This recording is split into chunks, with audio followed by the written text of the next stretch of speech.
بسم الله الرحمن الرحيم.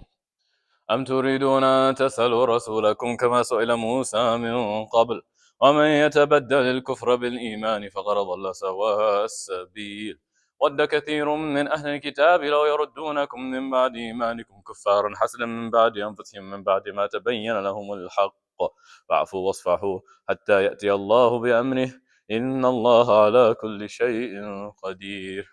Allah is the one who possesses everything. Allah subhanahu wa ta'ala is the one who possesses everything in the heavens and the earth, and Allah subhanahu wa ta'ala is all powerful over all things. And Allah says, Am turidun. Allah says, or do you guys want to be like those who ask their messenger inappropriate things from before y'all? Nation before y'all who had a messenger who asked their messenger inappropriate things they should not have asked their messenger. Subhanallah. And this specifically referred to Musa alayhi salam and his people, the people of Bani Israel, and how they would ask Musa alayhi salam some crazy, wild, inappropriate things. And the thing is it wrong to ask a question in Islam? No, it is not. However, it depends where your question is coming from. If your question is coming from belief, from your iman, and you have a legit question, that's completely and totally fine. Nothing wrong with that. Nothing wrong with that. However, if your question is coming from disbelief, that is a problem. And what Bani Israel would do, they would ask some question out of disbelief. They'd be like, yeah, we're not going to believe until we see Allah clearly. Until we see Allah subhanahu clearly. And the thing is, like, they had seen the signs of Allah subhanahu wa ta'ala. Yeah. They had seen the signs of Allah subhanahu wa ta'ala. So if you had seen the signs, the amazing, like, impossible miracles, Allah subhanahu wa ta'ala made these things happen, and you're not going to believe, then you're going to try to find some excuse as well. Even if you were to see Allah subhanahu wa ta'ala, you'd find some excuse. Allah already gave you so many miracles, not one, not two, not three, so many miracles, and they didn't believe. So they would ask these questions out of disbelief. They didn't want to believe in the first place. That is the important thing. That is why their questions were a problem. And whoever exchanges their iman for disbelief, they trade their iman for kufr. And how terrible is that exchange? A terrible way for them to go down as well. A terrible path. And then Allah subhanahu goes on to tell us that there are people from the Ahl Kitab, people of the book, who wish that y'all's iman would turn into kufr. They wish that your iman would be removed. Y'all have no belief, y'all have no faith, and y'all just become disbelievers. And they wish this out of envy. They're envious of y'all. They are mad, they are upset that the final prophet was not from amongst them. So they said, nah! We wish that they had no belief at all. We wish that they were disbelievers, they had nothing, and essentially that we get the punishment of the disbelievers as well. So subhanAllah, that's what they say. And the thing is, envy, we should already know envy is something bad. Envy is not good. But there are two types of envy.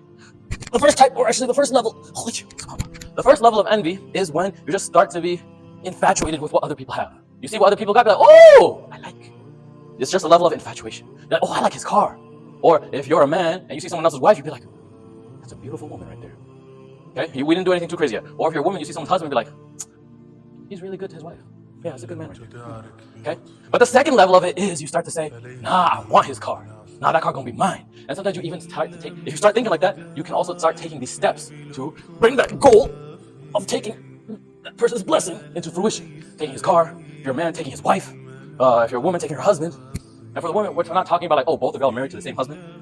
We're talking about, nah, I'm gonna cause a divorce and then I'm gonna step in there, you're gonna marry me. Type of stuff like that. Evil stuff. At the end of the day, evil stuff, right? So envy is evil. Oh, envy is bad. And Islamically, we're only allowed to be envious in two situations.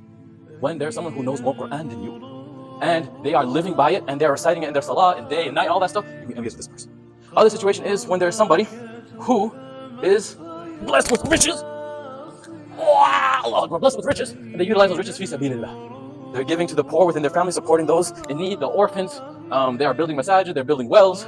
They're doing all of these wonderful things for the sake of Allah with their money. You can be envious of those two people. Okay? Anybody else? No. In terms of dunya, if anybody has more than you in the dunya, don't look at them. Don't worry yourselves about them. We're instructed by the Rasul ﷺ to look at people who have less than us in dunya. Because as you do that, it increases your ingratitude. And in humility as well. You say, subhanAllah, how can I complain? Look at this person. I have a functioning car. It's not the fancy one, but it's functioning. Look at this person right here, subhanAllah. He walks 10 miles every day. Because he has no transportation, he has things he needs to do. And I have a car.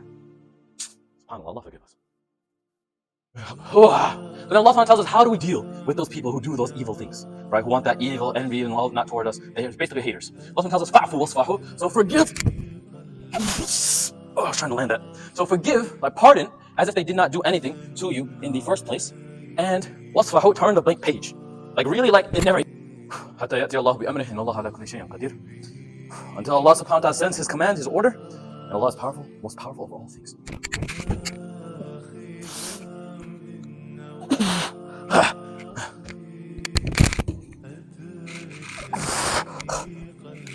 Ah, Allah.